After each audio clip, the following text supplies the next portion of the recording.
Bienvenue sous l'arbre de mamie mon trésor, là où ta mamie préférée te raconte ses histoires, pour t'aider à grandir mon enfant. Aujourd'hui, nous allons parler de pourquoi tant de femmes aspirent à une union sacrée et ce que cela demande vraiment. Il y a quelque chose en toi, ma chérie, qui sait déjà. Une sagesse ancienne, enracinée dans ton ventre et dans ton cœur. Tu sens que tu n'es pas faite pour des relations bancales, pour des échanges tièdes ou des amours à moitié engagés. Tu veux plus que ça. Tu veux un lien vrai, un amour qui élève, qui construit, qui guérit. Ce que beaucoup appellent aujourd'hui une union sacrée. Et je comprends, vraiment. C'est noble, c'est grand, c'est beau. Mais avant de chercher cet amour-là, il faut d'abord comprendre ce que c'est. Parce que sinon, tu risques de t'y perdre. Tu risques de croire qu'il s'agit simplement d'un homme parfait, qui te comprendra sans parler, te guérira sans effort et te fera sentir complète sans que tu aies à te rencontrer toi-même. Et ça, mon trésor, ce n'est pas une union sacrée. C'est un mirage, une union sacrée. Ce n'est pas un conte de fées. Ce n'est pas la fusion de deux âmes blessées qui espèrent se réparer mutuellement. Ce n'est pas non plus un arrangement pratique ni une passion incontrôlable.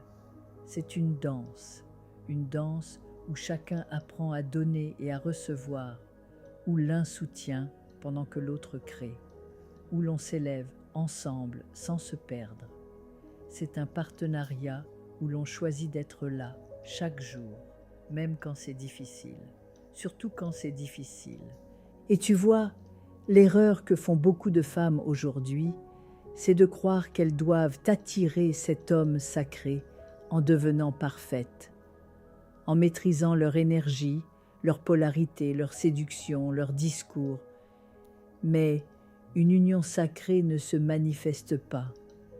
Elle se construit lentement, concrètement, avec de la clarté, de l'écoute, du courage.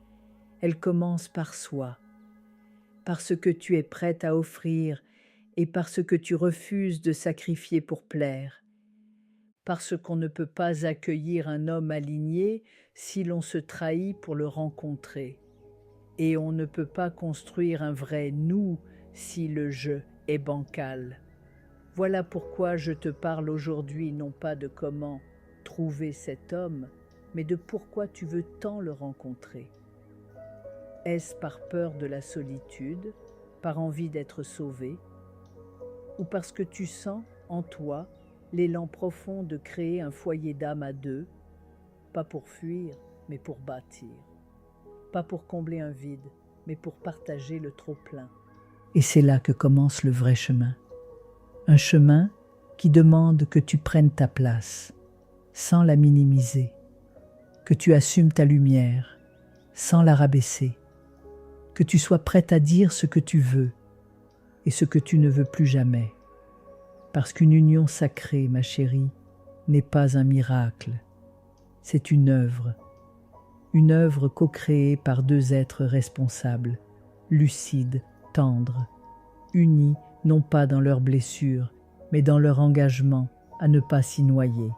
Alors, si tu veux cette union, commence par toi. Demande-toi, qu'est-ce que je suis prête à offrir sans me perdre? Qu'est-ce que j'ai besoin de recevoir sans faire semblant de ne pas y tenir?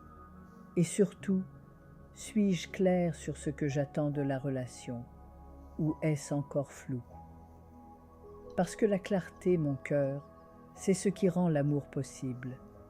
L'amour ne pousse pas dans la confusion, il pousse dans la vérité. Et je sais, ce n'est pas ce qu'on t'a appris. On t'a appris à attendre, à espérer, à t'adapter. Mais aujourd'hui, je te propose autre chose. Je te propose de devenir une femme claire. Une femme qui sait ce qu'elle veut construire, pourquoi elle le veut, et avec qui cela peut être vraiment fertile. Parce que ce n'est pas une question de perfection, c'est une question de justesse, d'alignement de responsabilité partagée. Et ce genre d'amour, ma chérie, ce n'est pas pour les rêveuses, c'est pour les courageuses. C'était la leçon du jour. Je te dis à très vite, mon petit trésor. Sous l'arbre de mamie, là où les vérités prennent racine,